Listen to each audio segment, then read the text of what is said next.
Nobody knows where space ends, or if it ends. But the Bible says the Lord sits on many waters. One theory is that Psalm 148 is talking about a layer of water above outer space. I don't know, but nobody's been out there yet. Going to go there one of these days. 2 Peter 3 tells us the Lord made the earth out of the water and in the water. When God first made the earth, the Bible tells us it sits on the circle of the earth, and Christians have always known the earth is round. And it said He stretched out the heavens. Stretched out the heavens. That phrase appears 5 or 6 times in the book of Isaiah, Jeremiah, and Lamentations, those books, about the stretching of the heavens. Today's atmosphere has 6 layers to it. There used to be, apparently, a 7th layer. This was a layer of water or ice or vapor above the atmosphere. Even today, our atmosphere has very distinct layers to it. And some people think that, and I'm one of them, that there used to be a canopy of water or ice above the atmosphere. This is what's called the canopy theory. When God made the world, there was a canopy of either water or ice or vapor above the atmosphere. At the time of the flood, it all fell down. So it's gone. Whatever was up there is gone, so we can't prove any of this. This is just theoretical, that there must have been something above the atmosphere explaining why they lived to be 900. Explaining a lot of things. A canopy of ice could have been held up by the Earth's magnetic field because super cold ice is magnetic. And it would be suspended by what is called the Meissner effect. You know, magnets will float on top of each other. That's one theory. I don't know. Carl Baugh's got a great book about that. But this canopy of water above the earth protected it. Also, there was water under the crust of the earth. If you read Psalm 24, it says, "The earth is the Lord's. He founded it upon the seas and established it upon the floods." Psalm 136, He stretched out the earth above the waters. Most of the water that's now on the crust of the earth and the surface called oceans used to be inside the earth in big subterranean water chambers. I don't have a clue what the numbers were, but let's just pick a few for sake of argument. Suppose there was a layer of ice 10 or 20 or 30 inches thick above the atmosphere, and then a layer of air, 10 or 15 miles of air to breathe, and then a layer of rocks and dirt to stand on, the crust of the earth, maybe 10 miles, and then a layer of water underneath. Subterranean water chambers. That's the water that came shooting out to the surface when the fountains of the deep broke open. Genesis chapter 7. And today, the earth is busted up like an eggshell. I think those cracks that we see, the fault lines, are probably places where the crust of the earth broke open and the water came out. We cover much more on that on video number 6 about the flood and the Hovind theory of what happened to cause the flood. We still have these scars, fault lines. I've been to the San Andreas Fault, the Hayward Fault, the New Madrid Fault, the Golden Fault. None of them my fault, but I've been there, done that, studied it, okay? There's no question the earth has cracks. The question is, when did this happen? Well, the textbooks in school say this is part of the Pangea theory. The continents are moving around. Well, I agree the continents are moving a little bit, but the Pangea theory is baloney. They shrank Africa 40% to make them fit. They took out all of Mexico and Central America. Hey, señor, ¿qué pasa? ¿Dónde está Mexico? Panama, Costa Rica, Guatemala. They don't tell the kids, if you take the water out of the oceans, you'll notice there is dirt underneath. People say, hey, do you think the continents were connected? I say, what are you talking about? They still are. What do you mean, were they? Hello. Always have been connected. They're still connected. What do you mean, were they? Cover more on that on video number 6. The earth used to have a canopy of water overhead, or ice. This would make the earth like a big greenhouse. How many know what a greenhouse is? They've got all glass walls you have to dress in the basement in a greenhouse. Carl Baugh's book, Panorama of Creation, I think is really good on that topic. You know, a lot of scientists are still finding water in space between the stars. I think there used to be a lot of water above the atmosphere. And scientists have a new theory now about the dinosaurs. They say maybe a lack of oxygen killed the dinosaurs. A lack of oxygen. Why would they say that? Well, because when they studied the Apatosaurus, they found out his lungs are way too small compared to the size of his body, and his nostrils are too small. An 80-foot Apatosaurus had nostrils the same size as a horse.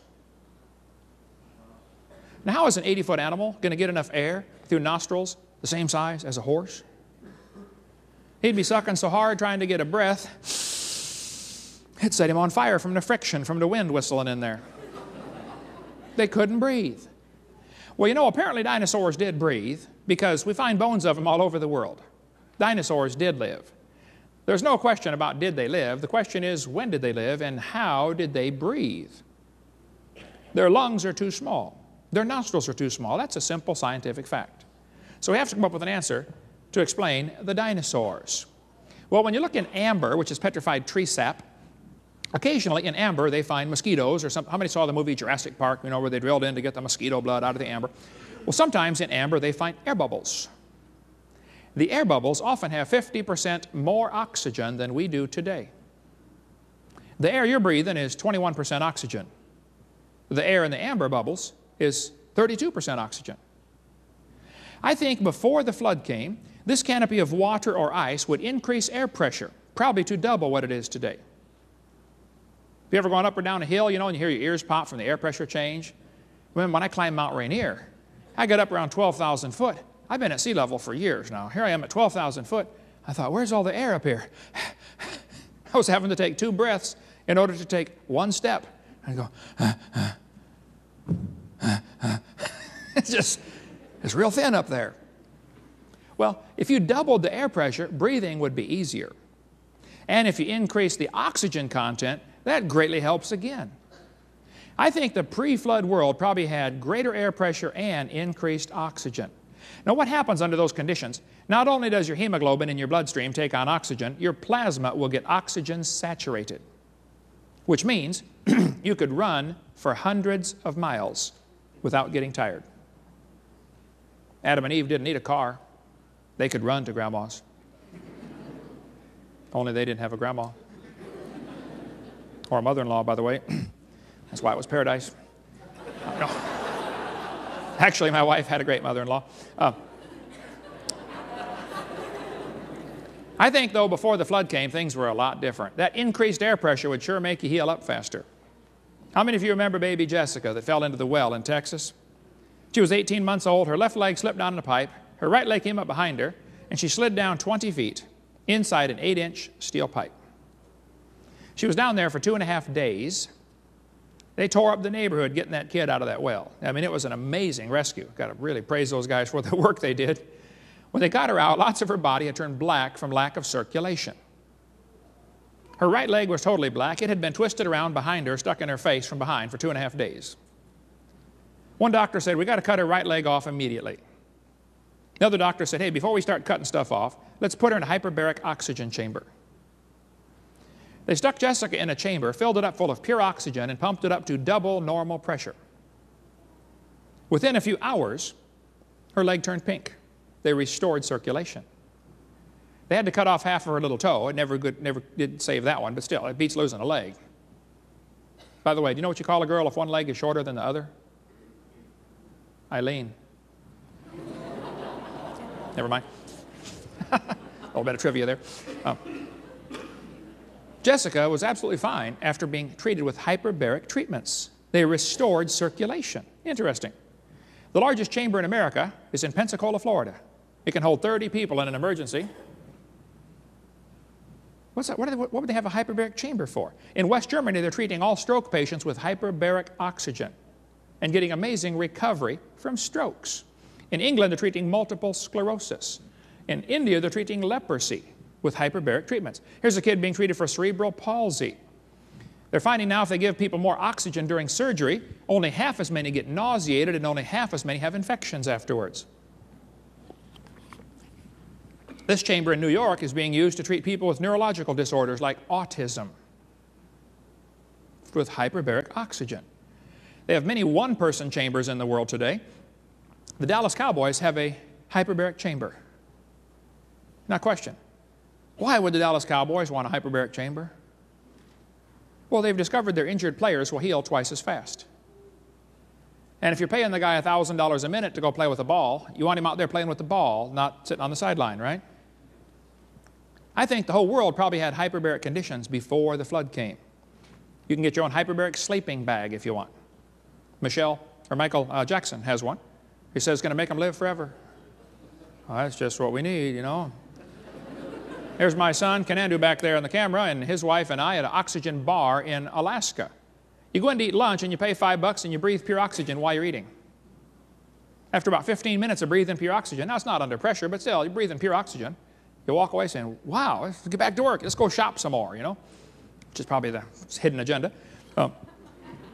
A friend of mine in Oregon has his own hyperbaric chamber, cost $250,000. He let me go in it for 6 times. They call it a dive. You sit in there, they close the door, and they pressurize it. I got up to triple atmospheric pressure. After about an hour in there, all your plasma is saturated with oxygen. I got out. I felt like running around the world. I couldn't believe it. Felt like I was 19 years old again. Like, man, let's go jog someplace. It's incredible, the energy level. Dr. Mori, Ki Mori in Tokyo, Keio University in Tokyo, started raising a tomato plant under pressurized carbon dioxide, so I've heard, and filtered sunlight. He blocked out the UV light. His tomato plant grew a little faster than normal, and it kept growing and growing and growing. And they said, wow, this thing's getting bigger. After 2 years, it had produced 900 tomatoes and was 16 feet tall. They moved it to a shopping center, built scaffolding to hold up the branches, and it kept growing and growing. They took it to Expo 85 and said, this plant might produce 10,000 tomatoes. It ended up growing 40 feet tall, producing 15,000 tomatoes in its lifetime. One tomato plant. That's a tomato tree. Now, this was a cherry tomato plant. You know, the little cherry tomatoes you put on your salad. But his tomatoes were coming off baseball size. Can you imagine if the whole world had hyperbaric conditions like that before the flood came? The plants would grow like crazy. You would need the dinosaurs just to mow the grass. There's a guy in Iowa got curious, you know, why do the birds start chirping an hour before sunrise? He found out the chirping of the birds is a frequency that helps open up the plant cell stomata on the bottom of the leaf, and it lets the plant start breathing in the morning. That's the alarm clock. It wakes the plant up. He found out that frequency is found in music, classical music, quite a bit. So he started playing classical music to his cornfield. His neighbors thought, you know, un poquito loco a la cabeza, you know. He's a couple fries short of a Happy Meal, but until his corn grew 15 feet tall. And he said, what channel was that you're playing? When he played the music to his squash plants, they produced 5 squash per leaf instead of 1. He played it to his black walnut tree, and it grew twice as fast as normal. Called sonic bloom. It's a combination of vitamins for the plant and special frequencies to open up the stomata. I debated Jeannie Scott. She's the president of the National Center for Science Education. The National Center, big name. They got 4 or 5 people there, a little bitty storefront building, you know, but they're the National Center in Berkeley, California. She said in the debate, by the way, there's the National Center right there, little storefront building, that's it. Which is okay, but it got kind of much bigger title than I think they ought to have. Andrew Carnegie started this whole organization purposely to keep evolution in the schools and keep creation out. That's the purpose of the National Center. Well, I debated Jeannie Scott, and she said in the debate, she said, Dr. Hovind, there are 80 separate layers of coal in the Midwest. She's right. She said, if you look at the amount of coal in the world, the entire biomass, that means all the plants of the world today, could not possibly be converted to that much fossil fuel. She's right. In other words, there's so much coal in the ground, if you took every tree and bush and blade of grass on the surface of the earth, you couldn't squish it and make all that coal. I said, Jeannie, you were right. She said, don't you see, there had to have been an enormous amount of time involved in laying down the coal seams. Oh, now right there she's wrong. You see, she's looking at today's world, which is 70% underwater, and thinking that's how the coal got there. Well, if the pre-flood world was mostly land and loads of plants, the flood would form all that coal in 1 year. But she's guilty of looking at today's world and trying to interpret the past, just like 2 Peter warned us was going to happen.